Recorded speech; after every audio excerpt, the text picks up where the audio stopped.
Well, today was a start of a brand new era for Impact Wrestling, which is now known as GFW, Global Force Wrestling and Global Force Impact. I'm Nitro, and this is my take of the Slammiversary 15th annual Slammiversary pay-per-view. Not Slammiversary 15, but the 15th annual Slammiversary 2017 edition from Orlando, Florida, that Global Force Wrestling put on. Yes, it's no longer known as TNA. They did a bunch of title unifications tonight, so here are my thoughts. First off, as I was talking about last night with the G1 recap, was the idea of bringing in a new voice to do play-by-play and such on your product to expose it to a new audience. And I think they did a great job of that tonight with Robert Flores coming in as the play-by-play guy. He's usually on the MLB network and that stuff. I only knew him from that one episode of the Edge and Christian show on the WWE network, but apparently a huge wrestling fan.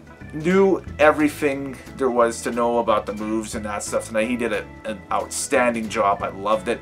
And welcome back Don West. It was great, and he just stepped into that seat like he had just left it yesterday. Like there was no rust on him whatsoever. It was great to see Don West back. The only downside was I was hoping for a Mike Tenay return during the main event so we could have Tenay and West call the main event between El Patron and Lashley, but that didn't come to fruition, sadly. But you know, they did a really great job. So there was a six-man tag on the pre-show that had KM, Laurel Van Ness, and Kong versus Shira, Ali, and Braxton Sutter. A great showcase match. Now I know that the storyline, the love triangle between Laurel Van Ness, Ali, and Braxton Sutter was something that dated back to, I guess it was the previous regime back in November, December. So it was great to see finally a resolution with that. I hope that is the resolution. I think all three talents need to move on, obviously. I think the Laurel Van Ness character is quite a metamorphosis from what it was before to what it is now, and you know, it was a passable match. It was a showcase match to showcase the talent and sell the pay-per-view. So very passable six-man or six-person, I guess, mixed tag match to open up festivities on the evening. I find it interesting that Global Force is still using the old FBI warning from the mid-2000s DVDs that were selling like hotcakes.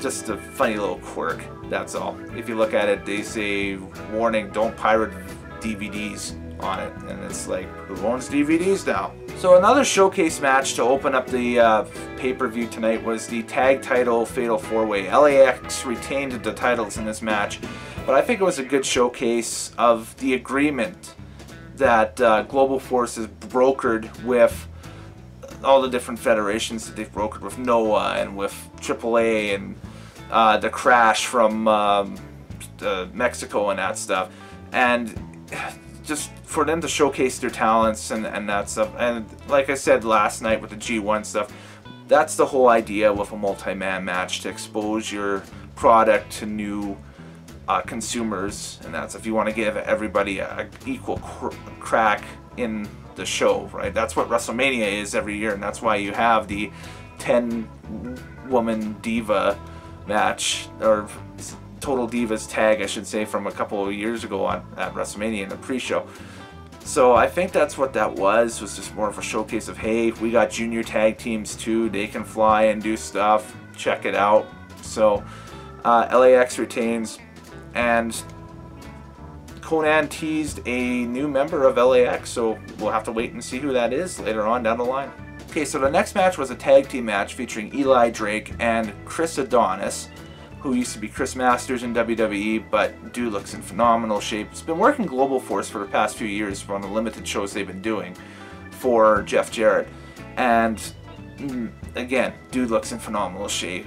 Again, and it's a great get for this new GFW TNA merged blended company now for Anthem, I guess, to get versus Moose and D'Angelo Williams. I had to look at the phone because I'm not a big NFL guy. Apparently this guy is a big NFL free agent running back, person who played with Pittsburgh. That was one of the notables.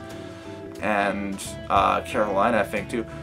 One of his party that he walked out with, I did recognize, though. He did walk out with NASCAR's Austin Dillon, the driver of the free car for Richard Childress Racing.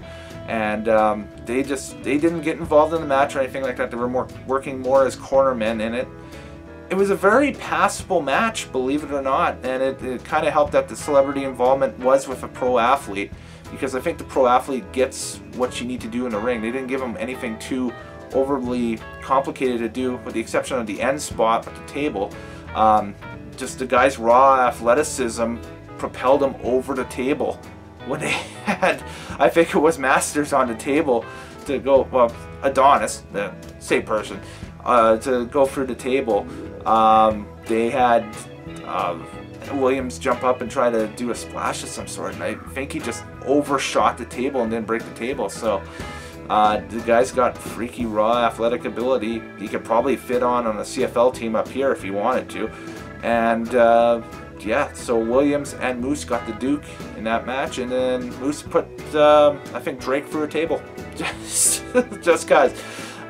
So yeah, it was one of the more passable celebrity involvement matches that I've seen, but the problem is I'm probably not going to remember who the celebrity is in a few years, because at 34, they were saying he was a 34-year-old free agent. That's kind of the tail end nowadays in football. If you can't get on with a team at that age, you're kind of a little old, especially south of the border. So, but hey, maybe Global Force has another talent that they can sign. Here we go. So up next, we had a strap match. We had James Storm versus Ethan Carter III, and it was a really good match. I enjoyed this one from start to finish. Ethan Carter III ended up getting the win in this match. Told a good story. I think it was a pretty interesting dynamic, because you had the lifelong company man with James Storm, save for a few weeks when he took off to whatever's on my chest here, and worked a few matches with him. And then you had the matchup with Ethan Carter III, who had been there since coming over from WWE, right, and has, you know, kind of established himself as one of the big top card heels that Impact has. So good match, very passable, very fun to see. Carter got over big, left Storm laying, and Storm had to be helped out by I guess medical personnel and that stuff. So looking forward to see where this is going. I don't think that that's the last match we're going to see with these two. I think we're going to see something probably maybe later on down the line. Maybe this is one of the first matches we see for Bound for Glory coming up in September or October. Depends on when they have it. Okay, I can't believe I'm saying this in 2017, but and I'm going to look at my phone just to make sure I got this correct. Ergo, Josh Matthews and Scott Steiner versus Jeremy Borash and Joseph Park. Matthews can still go in the ring. A lot of people forget that his first few months was after the Tough Enough competition in WWE. He was not an announcer. He was a person that was a they signed him, I guess, as a developmental talent, and then they found out that he could talk. So that's why he was an announcer, or he became an announcer. But yeah, if he could execute the moves to the best of them, a lot of high flying stuff he was doing and everything. Borash looked out of place, like a fish out of water. They cut to a mini movie after they brawled to the back, which was just hearkening of pretty much anything Borash is creative on, but I think they were trying to take a kind of a homage in this night of homages a little bit to the stuff that's made them a trending topic over the past year, obviously. And man, big pop, a little bit of a pop when Shark Boy appears, huge pop when Father Jim Mitchell shows up with the Abyss mask, and all of a sudden, out of nowhere, in comes Abyss, and with the thumbtacks, and oh, the final few minutes of that match is just, it's the match is so bad, it's good. I'm concerned about Steiner because he looked really skinny on this one. I think he's been out of the ring for a while, so obviously he's not as beefed up as he used to be. He looked quite old. There's no way to put it. He wore kind of a muscle tank and long pants to help him out, so he's not showing off the peaks as much anymore. But you know, hey, if this is what you started watching Impact for over the last year, you got it in that. So there you go. Next match was the mixed tag where we had Davey Richards and his wife, Angelina Love, versus Eddie Edwards and his wife. And involving the spouses in this, to me, was very, it's an interesting take, but I don't think, it didn't appeal to me too much. It was just, you know, the girls could have been there as seconds for this match, and it probably would have been a lot better. I think using the old Full Metal Mayhem stipulation in this kind of just had the girls do next to nothing. I mean, they took a couple of bumps, but that was it. And Angelina got a little bit of a nick across her nose, but other than that, didn't really do much. And Richards and Edwards have had better matches, so this one, not great. Not the best example, that's all. The X Division 2 out of free fall match, I really enjoyed this one between Low-Ki and Sanjay Dutt. Very interesting because of the, I guess, the issues with the previous company's regime and that stuff, where a lot of the good young talent that TNA had going into this, well, Impact Wrestling had, now GFW, going into this year, decided to leave at the beginning of the year because, let's face it, if you're not making a paycheck, there's no point to you standing there, or staying there, I should say. So that's what they did. And a lot of the great talent that should have been in that spot just flat out aren't there anymore. And, you know, compound that with the injuries that DJZ suffered earlier this year, and he had to bring back the guys from the older generation, but they did a great job. Low-Ki, great talent, still great talent to this day. Awesome voice, great promo. Sanjay Dutt, same deal. Great talent, awesome voice, good promo for sure. Great match between the two of them. It's just, you know, this is something that you'd see about 10 years ago as well too. So, you know, it's, you know, Back to the Future a little bit with the X Division nowadays. But I'm sure that'll be rectified. Gotta give this new regime some time for it to establish itself and that stuff. So, hey, I enjoyed it. I thought it was a great match. The women's unification match between Rosemary and Sienna was up next, and it was a pretty good contest. Again, another match that I enjoyed from front to back. The whole kind of mystique with Rosemary's character, though, has kind of gone out the window a little bit with me. Because part of the character and part of the whole mystique Decay had was, in my opinion, the entrance music with the Marilyn Manson and that stuff. They were one of the only acts to use actually licensed music when Billy Corgan was part owner of Impact. And of course, with all the legal stuff, yada yada yada, Corgan's not there anymore, so there go. They had to quickly do a knockoff. I remember the week that they had to do that last year. It was before December, before the final deletion stuff.